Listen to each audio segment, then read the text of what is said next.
Hey TV fans, Bored now, back with you.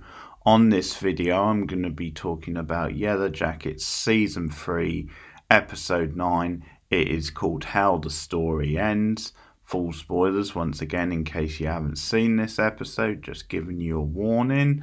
So this is the penultimate episode of Season 3. And I know they're pretty confident of getting a season 4 because the ratings have been very strong this season. I hear they've been the strongest of any season to date, and that works out quite nicely because things have been building well in the back half. So I'm going to start with the teen timeline this week because that makes sense, because you do get the big dramatic shocking event at the end of the adult timeline. And there's some solid stuff in the teen timeline. Maybe overall I prefer the adult timeline a little bit in this episode, which I don't always say, but the last few weeks things have been spicing up in that timeline. But there's definitely some solid character stuff and setting things up in the teen, so I'll start with the teen, as I said. So picking up a bit from last week where Shauna decided that Jackie and the rest of the ones who wanted to leave weren't going to leave. She put her foot down, so we get a Shauna-Jackie standoff. They've been at each other's throats for a while now. There's almost a hint in the scene that Jackie maybe wants to try and take her leadership role back. They disagree on strategy. Ultimately, Shauna, as the leader and with the gun, has a bit more sway. Lottie says it's safer for them to stay in the wilderness. And Cody makes a Jeff out of Community style dig about leaving the girls to braid their hair and cannibalism. I'm locked out of my old kingdom. You're not. You see what I'm saying? You're saying I could be a lawyer. I'm saying you're a football player. It's in your blood. That's racist. Your soul. That's racist. Your eyes. That's gay. That's homophobic. That's black. That's racist. Damn. The hair braiding line clearly shows he doesn't know this group and is no Jeff Winger. He tries to leave, but Shauna, showing what a badass she is, holds him up at gunpoint. She leaves him with no doubt that she knows how to use it if called on. This is a nice scene. Travis builds a fort, which the Yellowjackets decide to put Hannah and Cody in while they decide what to do next. Ty tells Van she does plan on going home at some point, but this isn't the right time, that there's still more to do in the wilderness first. I wonder what's telling her that. Natalie's group are also restrained in the pen. Shauna's overhears them talking and is paranoid. She can only really hear them from a distance, but paranoid that they're plotting against her, like anyone could blame them, of course. Double O Misty, or Double O Quickly, which is one of the lines of the episode from Van, has a plan that she can go undercover to get intel. Now that is classic Misty, and I'm so here for it. Ty actually backs this plan. I'm enjoying Ty assuming a second-in-command role behind Shauna because it gives me vibes of Season 1 when Ty was one of the more ruthless members of the team and probably second-in-command behind Jackie. In the adult timeline, Ty, at least for a while, was seen as a natural leader and the most together of the whole group. How times change. That's not necessary. I'll take care of it. I haven't even taken office yet. Huh? Steak. I'm gonna do better with you. Nat and the group are talking about how to escape. Misty says she has a plan to help them escape. She's a double agent, damn it. British eyes only. Well, lucky for you, my whole face is British. Goodbye, Mr. Bond. Well, let's say au revoir. I have the oddest feeling we'll be meeting again sometime. This is a risky strategy from Misty, but it does carry on her theme this season of opposing Shauna and being more rational. Misty later tells Van, who is trying to get the transmitter radio to work, think it's the one from the scientists. More on this soon. Melissa bonds with Hannah over the real world. Melissa says it's unpredictable in the wilderness and scary, some of the extremes some will go to, and you just get the impression she's talking about Shona, not the most subtle bit of subtext there. Shauna gets jealous of how well Melissa's getting on with Hannah. I like the shot of Hannah's face, which suggests she smells an opening to play them off against each other. She is a sly one. Melissa tells Shauna she feels sorry for Hannah, who must be missing her teenage daughter. Fair point. Shauna calls Melissa nuts. Melissa stands up to the leader and they have a public spat. So this is a really intense scene as Shauna holds Melissa at gunpoint. Yes, her own girlfriend at gunpoint. Damn, that's cold. Melissa tries to call her bluff. It was a bit confusing at first what happened or how badly Shauna shot her or even if she hit the target. Turns out she did wound her in her arm as a way to send a message. Shauna gets more and more ruthless. Travis is mad at Lottie for blocking their path home. She tells him she just wanted him to sense Javi. There is a presence in the woods around about this time. This is quite manipulative of Lottie, in my opinion, because I doubt reconnecting Travis to Jab or Javi was her main goal in the grand scheme of things. Natalie gives Hannah a knife. She says, wait till nightfall, cut yourself and Cody free, and meet me and the rest of the gang, and we'll all escape together. Having given up on Shauna, Melissa wants in on the escape plan. Before the escape plan, Hannah is suspicious of Cody, suspecting he may be part of an outside company, asking about the logo on his backpack. He doesn't give her a straight answer. Cody says she's being paranoid. Shauna catches them in the act and wants to know who gave Hannah the knife. Fair play to Hannah for protecting Natalie. She instead throws Cody under the bus, a natural choice since she doesn't trust him anyway. Cody says she's lying and starts mouthing off at Hannah before she turns the knife on him, giving him a death worthy of a slasher movie. Another guest star bites the dust. Hannah says she wants in on Shauna's group. She's a survivalist.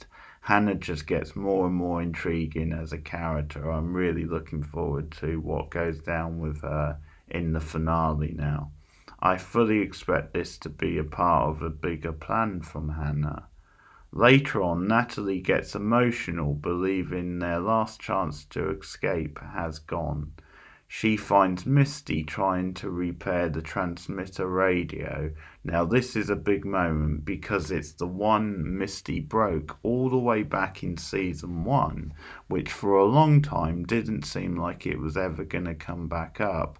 And it's sort of the first big scene with Misty than you kind of remember from that season. Nice callback though, I do enjoy it. At first Nat is mad finding out Misty has kept this from them, but Misty also gets excited saying, I know how to get us home. So to be honest, if she fixed the radio and that leads to them getting home, I'm pretty sure Nat might forgive her, but no doubt because of some of the tensions between them in the present, I guess Nat maybe still will be holding a grudge. But anyway, that's a nice little cliffhanger in the wilderness timeline, which I will pick back up with next week. So now on to the adult timeline. In the adult timeline, it is very much the Van show this week, and it is one hell of a send-off for Lauren Ambrose. No matter how much you want to nitpick how she's been used on the show since debuting last season, I think this is a great episode for her. Visited by her younger self in hospital, I do love the interlinks between the younger and older Van. Those scenes are really effective. So she's got the torch with her from the wilderness. Again, the fire symbol is important. She's got this great line about death is everywhere, all around us. It almost sounds like a darker version of Four Weddings and a Funeral.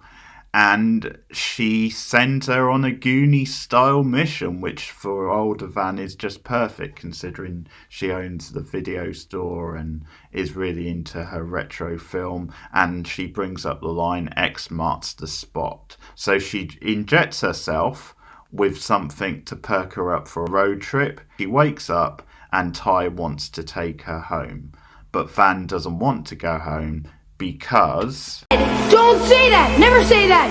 Goonies never say die! Melissa tricks Shauna into thinking she's going to eat her own flesh, instead picking her moment to wrestle free and escape in her car, which happens to be getting on low on fuel at the time, because tension, I guess.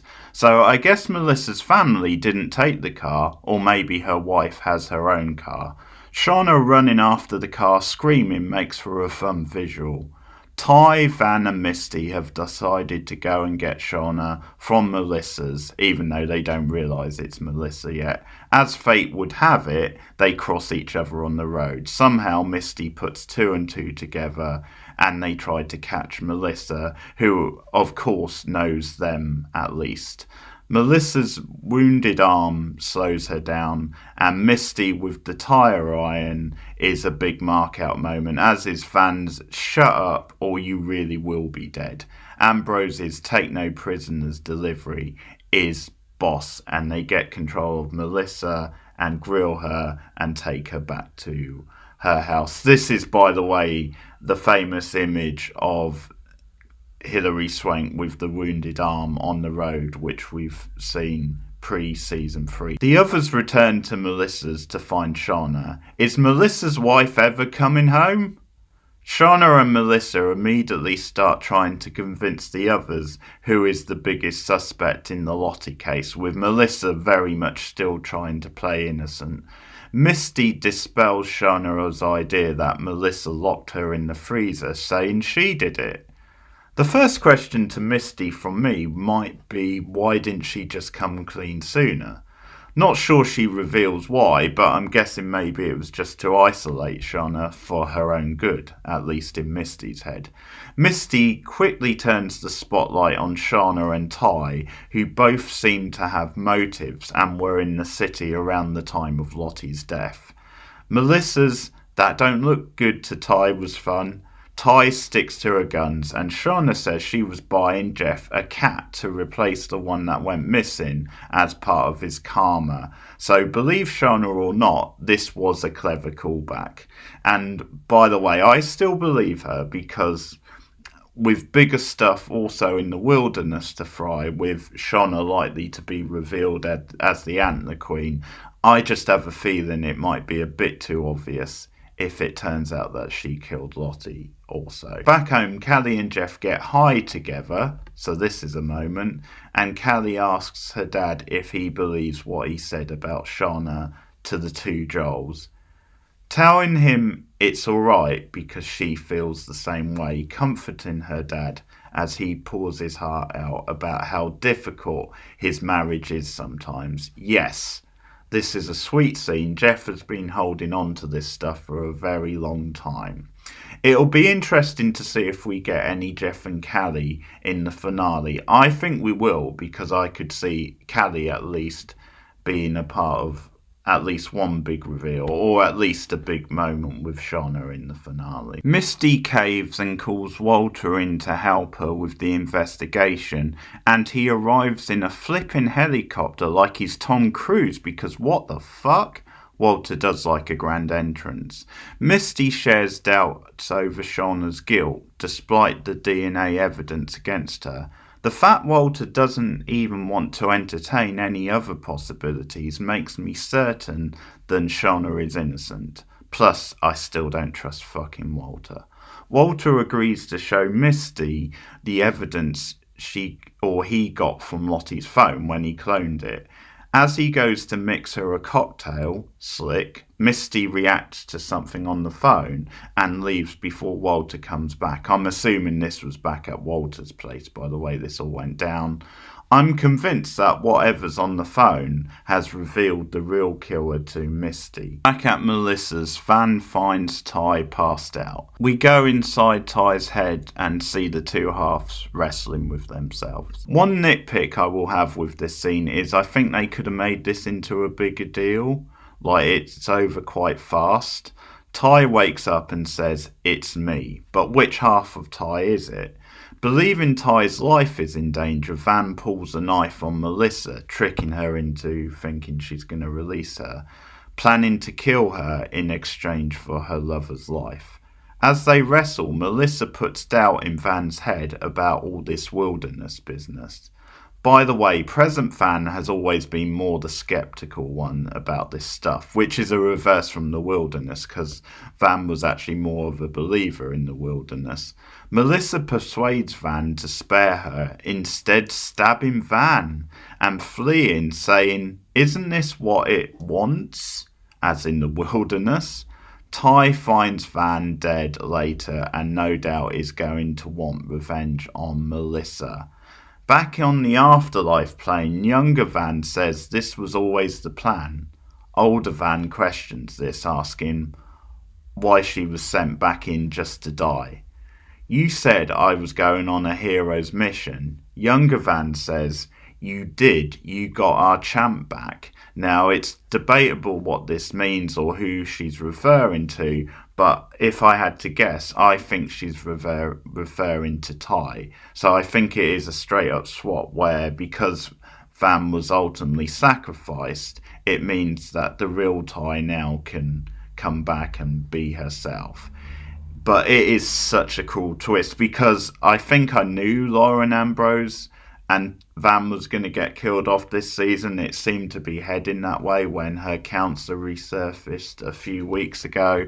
But I naturally just expected Van to die from her cancer, and I thought that would be it, really. Then it'll just be a natural thing. So even though I think this is very well done and it gave Van the proper send-off, she became the main focus of the adult timeline this week. It was such a cool way to do it, and personally I didn't really see it coming. Can't trust Melissa really, like she was so desperate to save her own life and escape, and this is definitely going to put Ty on a revenge mission next week. You do wonder if Dark Ty might still come out, require that to get revenge on Melissa and go after her. And what will Misty's reaction be? That will be very interesting. So that does turn me on to who the killer of Lottie is, because I know we are getting that answer in the finale. Now, for a long time I was thinking Walter seemed a bit shifty, and could it be Walter? Now, I still don't know exactly what his thing with Shauna is, because he does seem overly determined that it is Shauna. Maybe he's just naturally following the evidence presented to him. But I don't think it's Shauna, because that, as I said, seems too obvious. And I don't think it's Walter at this point, because why? If it was him, why would he show why would he show Misty the evidence on the phone, which would then incriminate him? I think there's two suspects now. I think Ty's a suspect, because again, it could be her in a fugue state who killed Lottie, which might explain why Misty rushed over to the house, assuming that's where she's rushing to. The other possibility, which is something I've always dismissed, is Callie. Now, that would take some reasoning, some explanation, but maybe she went after Lottie was kicked out of the house by Shauna. Maybe things came to her head, because the reason I've always dismissed Callie is because she looked up to Lottie and she respected her, so I can't see the reason behind it unless she went after her and things just got out of hand, like one thing led to the other. Obviously, Callie being a teen and everything can be quite impulsive. Callie is now a suspect just because of Misty's reaction, where it does seem like it was a shocker, like she didn't expect that. Walter's been acting really bizarrely, if he's known for a while. He seems for a long time to have been convinced it was Shauna, and maybe the evidence to him points to her and it doesn't to Misty based on what she sees on the phone. So I think now the killer is between Ty and Callie. That's how I'm feeling at the end of this episode. But Walter's a snake in the grass. Whichever way you want to cook it, he is a bit of a snake in the grass. But there you have it. Yellowjackets, the way the story ends. Penultimate episode of this season. And things are building very nicely to the finale, of course, which I will get to soon. We've got a couple of big reveals or answers in that. I think we are going to find out who killed Lottie. And we're also expecting the answer to the Ant and the Queen question and who is Pit Girl and all the rest of it. So let me know your thoughts in the comments to this episode. Please, no spoilers if you've seen the finale. I'll get to that when I get to that. But thanks for listening. You can also check out other TV reviews on the channels. Some older TV, some newer TV, and you can also check out some of my movie reviews, including horror movies. But like and subscribe, support me on patreon.com/borednow or as a channel member, and I'll see you guys again soon. Take care.